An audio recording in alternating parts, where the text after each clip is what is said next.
What's up YouTube and welcome to the Orchard. My name is Apple the Meister, aka Gunmeister 00, and today will be hopefully the first tier list of many tier lists to come. The goal of the tier list is to enlighten, educate, and entertain while also being a guideline for players both new and old so that they have an idea where diamonds, pools, and resources should go. So things like going all in for a blackjack just to find out that's absolute garbage in PvP doesn't happen. Now first off, like any tier list, it is very subjective. So if you don't see X unit or X placement, don't freak out so much.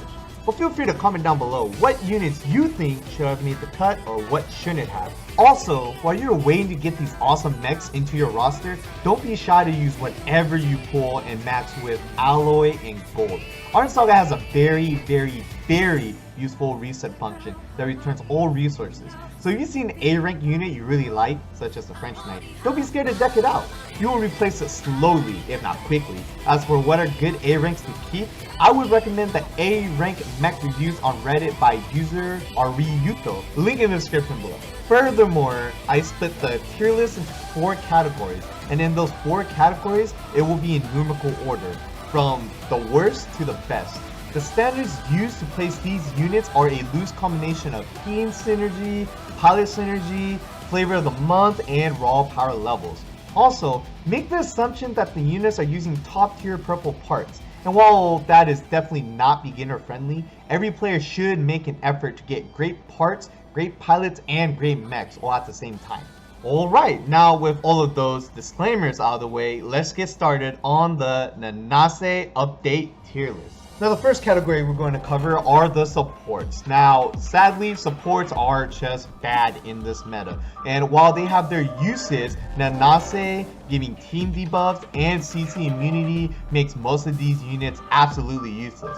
That said, if you are in low PvP or middling levels of PvP, you probably will get some mileage out of these units. They stop becoming useful around 300, 200 in Legendary Arena, so if you're not anywhere near there, don't worry so much about using these units. Coming in at number 5 for the supports tier list is the Riot Please. Now it might seem that I have bias for the Riot Please because I made a video about the Riot Please, but hear me out. Riot Please is the tankiest support in the game, if not one of the tankiest mechs in the game. The Vortex is very hard to tech against, even with Nanase teams, and then more power to you. Until then, it's bad.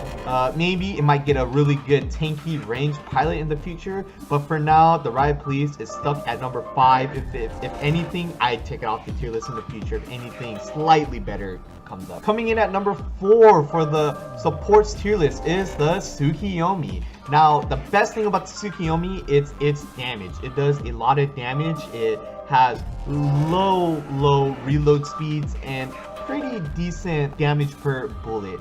It has time stop, which is arguably one of the better crowd controls, and I don't think anything out it stops time stop. But there is a huge problem though with the Tsukiyomi, which is it's one of its strengths, the time stop. It's very RNG, and even when it works, it's not even that amazing, right? Because it might get screwed by a nullified pilot and nullified part, you know, like the meme metal. And sometimes people still run hard shell and it will unload its entire thing on the hard shell unit, and the damage just you don't want to see it. It makes you cry. And also, it's another support that just loses to Nanase. Coming up at number 3 for the support tier list is the Huang Long. Now, the Huang Long has decent damage, and it has knockdown at a very fast rate and freeze, so you can stop those pesky active skill user abusers. It has a really cool move, right? You know, from the memes, right? Kamehameha, but it suffers from an identity crisis. Now, does it want to be a DPS unit or does it want to be a support unit? And it doesn't help that when the Kai is released for global, it will make it a more melee oriented unit. Now it might be good, it might be bad, we don't know, but until the Kai comes out, it will be a decent support to use. And hey, knockdown's never a bad thing, and freeze definitely has more uses, especially in any kind of Sasaki or Yinki environment. Without further ado, number 2 will be the Albatross. Now, the Albatross heals, and sometimes this is very important because it saves the co-pilot spot for some key pilots, such as Yin Ki or Hitomi. It's evasive, so it's kind of tanky by the fact that if something is shooting at it, it might dodge it. But this isn't necessarily true for melee or for secondary ornament abusers. Now, usually it has a taunt pilot, and if it doesn't have a taunt pilot, it most likely has a really good crowd control pilot, and all of his weapons have freeze. Like, freeze is freaking everywhere. It also has the added benefit of avoiding mines that Gurren mine users will use, but you know, that's more of a plus, not really a main thing to go for it. And yeah, it's really good, right? It's definitely better than the number 1 spot, which I will get to in a second, but it has a huge problem. Its biggest counter is the Sin 3. The Sin 3 has G mode, right? And it won't get frozen. It will just home in on the Albatross wherever it is and destroy the Albatross, right? And if the Sin 3 uses its grapple, like, yeah, that thing is done. There's nothing that can be done about it. So, especially at higher levels of PvP, or a lot of people just randomly having a Sin 3 because it's very easy to just save up alloy, right? They'll just have a random Sin 3 in their roster, and your Albatross will be just useless. Alright, so finally at the number 1 spot for the supports tier list is the Zulong. Now, the Zulong is so disruptive. All it does is just knocks everything back and forth, slaps it around, displaces it everywhere. It randomly moves melee away from its target. It randomly moves range units to danger. Like, it's a really strong utility unit. Now, the missiles are very easy to augment. You can run Trista to give it some debuff stuff. There's so many things you can do with it, right? It's very, being a normal damage unit actually is a plus because it can get certain parts such as high energy absorption bullet. Now, it's still support though, don't get me wrong. Its damage is pretty low, even though like it has a really strong clutch factor because it has missiles, right? It's like, you're not gonna write home to anybody about it.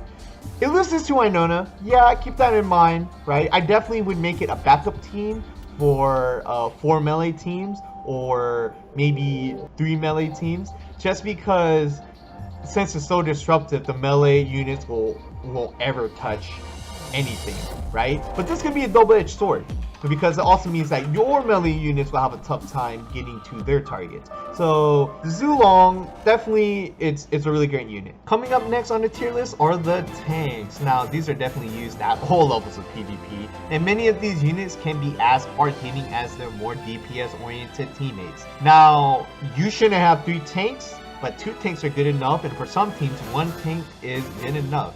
But don't forget that the goal of the game is not to put all your eggs on one basket, but to share the damage between all melee units. That said, everyone should have at least 1 dedicated tank, and for those teams that want to do 2 range, 2 melee, you definitely should have 2 tanks. Coming in at number 5 for the tanks is the soy boy himself, the Dojin guy.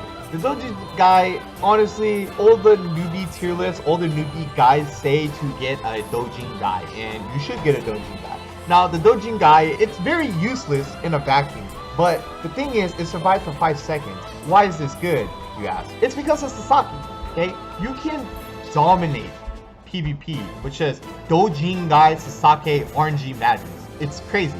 Most likely, for you newer players, or for those just starting on PvP, your Dojin guy will randomly be top tankiest, top damage, just top everything. It's gonna be your MVP for a very long time until you finally invest in a whale unit, or maybe you just get lucky and you just get something way better. But for now, the Dojin guy is just really good. Coming up at number 4 is the direct upgrade to the Dojin guy, Zwanwu, Bull Boy. So Bull Boy is basically DJG, only it decided to watch WWE and just smack down everybody. If it grabs you, you're going down. And its clutch factor is amazing, because in a 1v1, the Zwanwu will just stun like your opponent forever, especially if your team lacks a chase stabilizer. Now, Zwanwu isn't perfect, it has no range. Even the Dojin guy has some form of range, right? Zhongwu doesn't really have range. Now you can put Vesper in it and maybe give it some form of dash action maybe, but it really doesn't need it, and it takes a lot of time to get rid of. But especially with Carol, right? Carol's amazing because not only will you be 5 seconds of invulnerability, you will get a total of 10 seconds of invulnerability if you decide to use Carol. Alright, now a lot of people might give me flack for this, but coming in at number 3 is Thor. Now, the reason why he's not higher on the list is it's pretty simple, actually. Thor is a anti-paralysis unit.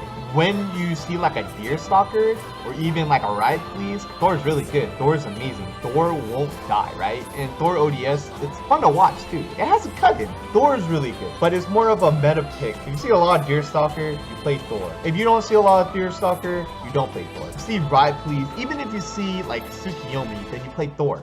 That's when Thor is really good. You can definitely have 2 teams and have a Thor if you can afford it, but you can definitely skip over the Thor. Alright, coming in at number 2 is the Brunhilde.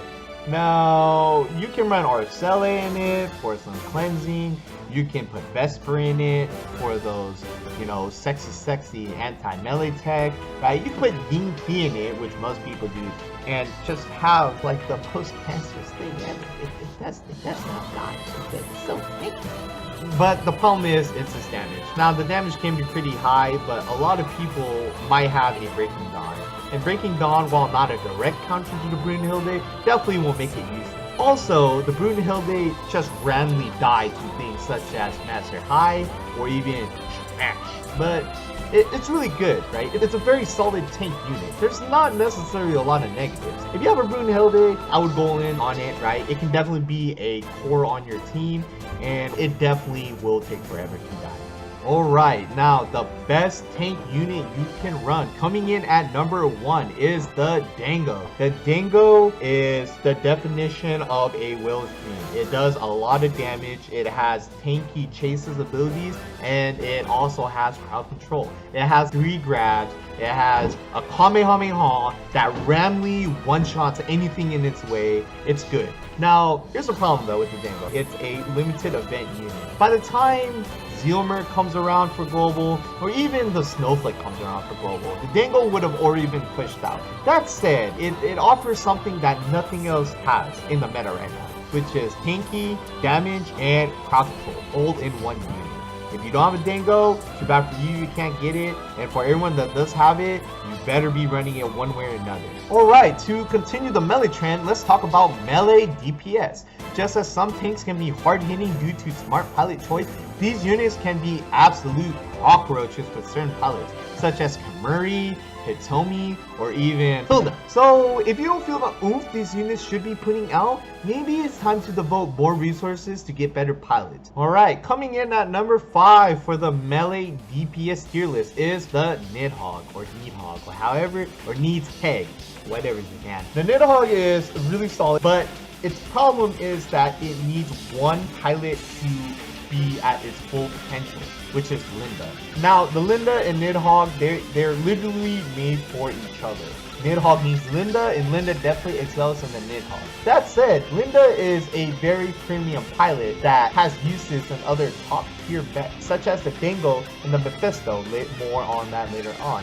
That said, the Nidhogg probably is just amazing when it pops off. Now, you definitely have to run defensive pilot on Linda, but the moment Linda ults, every move is just amazing. And being normal attribute, it has access to Hyper Absorption Bullet, right? Hyper Absorption Bullet, just, you'll see Nidhogg, right, at like 1 health, and then it will randomly Dragon Eat or whatever it's called, and then kill 2 units and then go back to full health. Really strong. Also, the Nidhogg is not farmable, so it definitely is a goal that a lot of players should go for. Coming in at number 4 for the melee DPS tier list, Master High, or PI. I don't know, whatever. Let's get over it. The Master High has a very certain niche in that it will just absolutely wreck melee only teams, and not only that, it will counter probably one of the best units, if not the best unit in the game, right? More on that later. But the Master High is very niche in what it does. It counters something that it should not counter. But besides that, it's terrible against a very clear-cut Nanase team that just outputs a lot of damage. It will beat out Nightmares in a 1v1, believe it or not. Explosions are really strong. But the Master High takes your Hitomi spot. And it only works with Hitomi. It works with nothing else at all. Now for number 3, this might have been higher or lower, but for now, it just doesn't have a certain synergy going on with it, is the Nightmare. The Nightmare is a really strong unit. It has normal attributes, so Gay, Hyper Absorption Bullet. It has a cutting, okay? Anything that has cutting is amazing. The Nightmare also has stealth, and even though this might randomly make it lose to certain unit that people might be mad didn't make the tier list, but for certain reasons I kept it off the tier list. There's definitely a lack of great pilots for the Nightmare. Now, I personally run the Yinki in my Nightmare, and other people use Veronica, the flagship pilot for the Nightmare, and people even lose their freaking minds and waste their Tomi slot on the Nightmare. But it's a fun use, it's a strong unit. But it doesn't have a pilot that if you stick it in the Nightmare, it'll be BAM! Top tier unit. And while as amazing stealth is, it means that it's not necessarily tanky, and it will randomly die to the best unit in the game. One of that baby. Alright, and if you've come this far in the melee DPS tier list, you won't be surprised that I put the Mephisto at number 2 for the top melee DPS. Mephisto has a lot of synergies with a lot of top pilots, and it's just really, really good. You can put Linda in the Mephisto, and because of after images, it will never die. And it's also a fire unit, so burn, burn, burn, burn.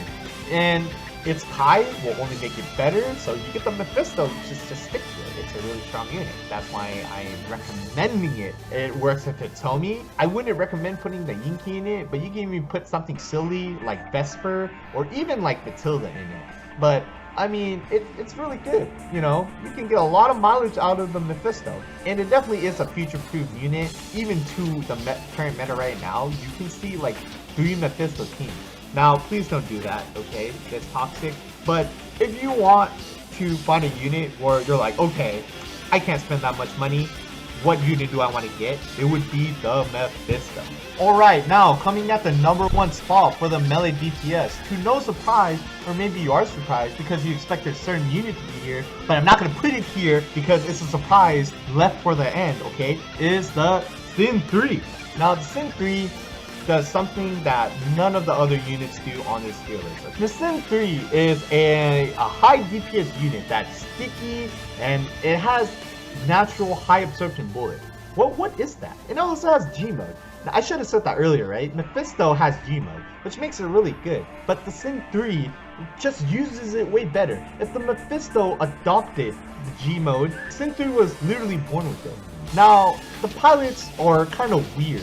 Like, they're units that they can only be used on the Sin 3 because the Sin 3 is so unique. Matilda being one because she has natural G mode. Vanessa, I've seen Vanessa Sin 3s just knock it out of the park. Like, why? But whatever, right? It's all fun and games. It's just a video game. And even Oscar. Not only does it not take a meta pilot away from you, the pilots that it's good with, it's super good with. So you can use your Tomis on like the Mephisto, and you can use your Lindas or your Yinkis on other things, and still have a very powerful meta unit. The Sin 3 definitely should be aimed for, and I know that it's not everyone's cup of tea. I personally don't own a Sin 3, but you cannot deny how powerful the Sin 3 really is. Last but not least, let's finish on range DPS. At lower tiers of PvP, you can get away with 2 or even 3 range DPS teams. But the higher you go, the more you need a stronger front line. So you have to make sure that your single or double range DPS is the priority, because that unit will most likely be the bulk of your DPS and will make or break who RNGesus blesses. Coming in at number 5 is the Jormung. The Jormung is fun to watch. Missiles galore. Woo! You can put Nanase in it. I wouldn't though. I put Trista in it. But the Jormung definitely does some beautiful things, man. Now, the reason why it's number 5 is that the ranged DPS slot has probably some of the best units in the game. It's not that Jormung doesn't deserve to be higher on the list, is that it's an honor that the Jormung has reached the top 5 list. You can give it missile attribute stuff to, you know, give it a little bit of crowd control, and it really doesn't matter, right, because of Nanase meta. But yeah, Jormung just a really good, solid unit. It's more like if you don't have the other 4 units, just run the Jormung. Alright, coming up at number 4, some people might think this should be switched with the number 3, more on that later, is the Deerstalker. I love the Deerstalker, okay? The Deerstalker is great, it does a lot of damage. Here's the problem, the Deerstalker is a high DPS unit that wants to stun stuff. Now what's bad in the meta? I'm not even gonna say it. But honestly though, when it gets its kite, it's gonna be back in the meta. But for now, the Deerstalker is at a number 4. Alright, coming in at a solid number 3 is Breaking Dawn. Breaking Dawn has a lot of great things going for it. It's probably the most solid ranged unit in the game. It has burst damage, it has DPS, and it has really good mech action. The weirdest thing though about the Breaking Dawn is that it's countered by other Breaking Dawns. So if too many people use Breaking Dawns, then they're bad, right? Because they reduce beam damage done, and Breaking Dawn depends on beam damage. If everyone's using Breaking Dawn, the Breaking Dawn's bad. So whoever switches away from the Breaking Dawn, suddenly it's bad again. But it does have a lot of checks on things such as Brunhilde and sadly Deerstalker. I would recommend it. A lot of people use Nanase in it just because if you are a Nanase based team and your Nanase randomly dies, then your team is useless because there's way better coatings than rad coatings. But Breaking Dawn has 2 lives, so it's a really solid unit. It's also good on the defensive side. Alright, coming in at number 2 on the list is the Gangsta. It's so weird. It came out of left field, honestly, right? When it was released on Global, people lost their minds. This thing, it probably saved the free-to-play player base because the Gangsta is probably the best free-to-play unit. If you don't have a Gangsta and you're free-to-play, you're doing something wrong. It's kind of weird, right? Like the chicken before the egg. You have to play arenas in order to farm the shard. But if you get lucky, you might find them in development. It has corrosion, which as of the latest summer festival patch, no longer stopped by Nanase, which means that you will stop healing and you will randomly stop Sin 3. If you're a free-to-play player, get the Gangsta. Even if you're a whale, get the Gangsta. No reason not to get it, get the Gangsta. Alright, now, this is the best unit in the game. And if you disagree with me, whatever, I will fight you on it. Now, this is the best range DPS unit in the game, and it is literally arguments upon arguments on the global servers, okay? It's Shamash! Alright, now Shamash, look at this absolute Chad of a unit. Now, it's very RNG based, alright? Your team, if based around Chad, will randomly go 0-4, or it will randomly go 4-0. 6 times, 7 times, 8 times, shoot, maybe even your entire run in a row. Shamash is it's just crazy. Now, obviously, this is a problem when you're climbing the ladder. You're climbing the ladder, and people are constantly fighting you for your spot when you're going up. Shamash is bad, right? I would not use Shamash if you're at 3k range, the 4k range, 5k range. I would not use Shamash. You want to get every single victory you can, and that's not what Shamash is. If you want consistency, go for Gangsta. But if you're in the top 100, like I am, if you know one of these players are using Shamash, you don't even want to challenge them. You don't even want to. Because randomly, you're either gonna absolutely destroy them or they're gonna absolutely destroy you. And arena tries are precious at our level, okay? If you put a Shamash in your team, you will defend your spot just because people do not want to challenge you. I do not want to challenge you. Farm for it, because by the time you finish this behemoth of a ranged unit, you will definitely already be legendary in arena. And you will just be making kids cry. But it has sword. How's it ranged? Dude, it's the super weapon, alright? Get over it, okay? Now, if you're not into RNG or you just don't play the game enough, then yeah, don't get the Shamash. But if you are dedicated to Orange Saga, then get the Shamash. It's just a very great meme unit. Alright, so there you have it. I know that I talked a long time about Shamash. Maybe I will cut that in the future, but you know, I just wanted to get out there that how good the Shamash is. And I'm sorry for those who are losing their minds that I have revealed the secret of whales, which is put Shamash on your defending team, nobody will challenge you. Nanase definitely is shaping the meta, and your team should be built around DPS and tankiness versus crowd control and utility. It shouldn't be that way, it just is. Once again, if you have any ideas or think my tier list should be changed, comment down below what you think I missed or feel should have been talked more about. I will release new tier lists every event update or unit release, Kai or Vanilla, so look forward to that. If you want to see more bougie guides on fun units, check out my Robot Babe series. I'm funny, you won't regret it. Thanks for taking the time to watch this video. Don't forget to subscribe for more Iron Saga videos and turn on that notification so every time that I release a new video, you will be the first one to watch it. It has been a wonderful day in the orchard, and remember kids, the apple doesn't fall far from the tree.